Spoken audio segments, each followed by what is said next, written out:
आइल्स है, आइल्स अगर आपके बैंड जो है वो 6 से कम भी हैं तब भी आप आ सकते हो। देयर इज़ अ पॉसिबिलिटी कि जीआईसी हट जाए। भाई अगर जीआईसी हट गई 20 लाख रुपए आपके सीधा सीधा कम हो जाएंगे, और उससे होगा क्या कि आप 6 से 7 लाख रुपए में कनाडा आ सकते हो 6 महीने की फीस पे करके। ठीक, आईआरसीसी को ये भी रियलाइज़ हो गया कि इंडिया का जो इंटरेस्ट था वो कम हो रहा है कनाडा के लिए, और जो कैपिंग इन्होंने की थी स्टूडेंट्स के लिए, बच्चे उतने भी नहीं आ रहे। तो इसलिए ये सब चीज़ें कर रहे हैं ताकि बच्चे इजीली कनाडा में आ सकें। Hey guys, welcome back to other video, hope you are doing great. तो आज की वीडियो में हम बात करने वाले हैं एसडीएस कैटेगरी, मतलब स्टूडेंट डायरेक्ट स्ट्रीम, जो बंद हो चुकी है। आईआरसीसी ने अपनी वेबसाइट पे क्लोज कर दी है। इसका मतलब ये है कि 8 नवंबर 2024 से कोई भी स्टूडेंट किसी भी कंट्री से एसडीएस कैटेगरी में अपनी फाइल नहीं लगा पाएगा। हे गाइस, मैं सेल्फ हिमांशु, और आज की वीडियो में हम बात करने वाले हैं एसडीएस कैटेगरी के बंद होने के रीजंस क्या हैं, इसके इम्पैक्ट क्या होंगे, इसके पॉजिटिव्स और इसके नेगेटिव के बारे में। So without wasting any more time, let's start with this video.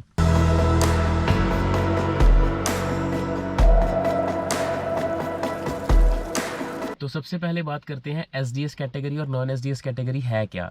SDS category में बेसिकली स्टूडेंट डायरेक्ट स्ट्रीम, जिसके बेसिस पे आपको आइल्स जो है आपको 6 बैंड चाहिए होते थे ओवरऑल, और not less than 6 in each. इसके अलावा आपको जीआईसी मैंडेटरी होती थी, और आपको कॉलेज की 1 ईयर की फीस पे करनी पड़ती थी। लेकिन नॉन एसडीएस कैटेगरी में क्या था, आपको सिर्फ 6 मंथ्स की फीस पे करनी है। जीआईसी जो है वो आपको मैंडेटरी नहीं होती थी, और आपके जो आइल्स में कितने भी बैंड आए कोई फ़र्क नहीं पड़ता, आपको यहाँ पे आपको वीज़ा मिल जाएगा जब तक आपको कॉलेज एडमिशन दे रहा है। तो नॉन एसडीएस कैटेगरी में ये था कि अगर आपको कॉलेज एडमिशन दे रहा है तो आपको वीज़ा फाइल आप लगा सकते हो बिना किसी प्रॉब्लम के।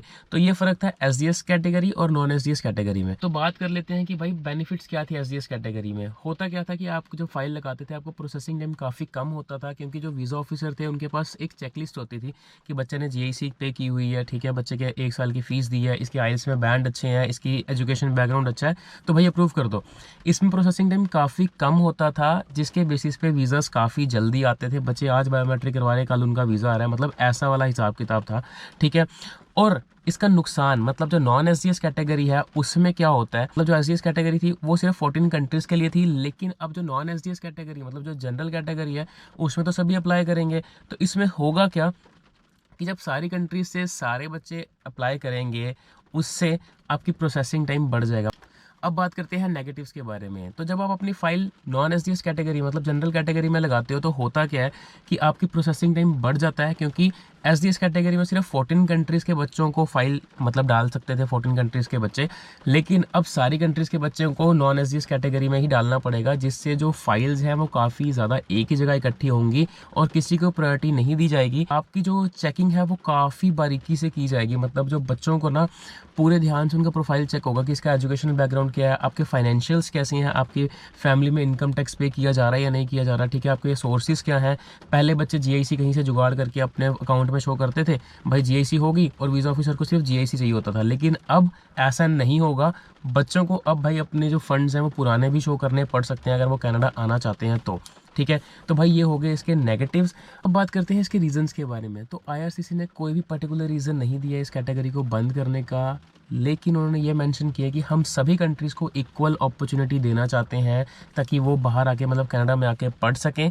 लेकिन आईआरसीसी को ये रियलाइज़ हो चुका है कि जो इंडिया में ना बच्चों का इंटरेस्ट काफ़ी कम हो रहा है, तो वो ना पॉसिबिलिटी खोल रहे हैं कि सभी कंट्रीज से बच्चे जो हैं वो आ सकें, क्योंकि कनाडा में मोस्टली इंडियन स्टूडेंट्स ही ज़्यादा आ रहे थे। लेकिन स्टैट्स ऐसा कहते हैं कि भाई इंडियन स्टूडेंट्स का इंटरेस्ट जो है वो कम हो रहा है कनाडा आने में, जिसके बेसिस पे इन्होंने किया है कि भाई ये सभी कंट्रीज़ के लिए ओपन कर रहे हैं, जो रिस्ट्रिक्शंस हैं उसको कम कर रहे हैं। जैसे अगर आइल्स है, आइल्स अगर आपके बैंड जो हैं वो 6 से कम भी हैं तब भी आप आ सकते हो। देयर इज़ अ पॉसिबिलिटी कि जीआईसी हट जाए। भाई अगर जीआईसी हट गई 20 लाख रुपए आपके सीधा सीधा कम हो जाएंगे, और उससे होगा क्या कि आप 6 से 7 लाख रुपए में कनाडा आ सकते हो 6 महीने की फीस पे करके। लेकिन आईआरसीसी ने ये मेंशन किया कि आप जीआईसी को एज ए फाइनेंशियल अपना शो करके आ सकते हो अगर आप नॉन एसडीएस कैटेगरी में भी आ रहे हो तो भाई ये इसके रीजंस थे जो इन्होंने प्रॉपरली क्लियर नहीं किया है। हो सकता है आने वाले टाइम में इसको क्लियर कर दिया जाए, बट अभी सिर्फ यही बताया कि भाई हर कंट्री को इक्वल अपॉर्चुनिटी देनी है। कैपिंग इन्होंने की थी स्टूडेंट्स के लिए, बच्चे उतने भी नहीं आ रहे, तो इसलिए ये सब चीज़ें कर रहे हैं ताकि बच्चे इजीली कनाडा में आ सकें। देखो फ्यूचर में क्या होता है, काफ़ी रूल्स एंड रेगुलेशन चेंज हो रहे हैं कनाडा में। अब बात कर लेते हैं इसका सोल्यूशन क्या है। अगर कनाडा की सिचुएशन देखिए, आप कनाडा आना चाहते हो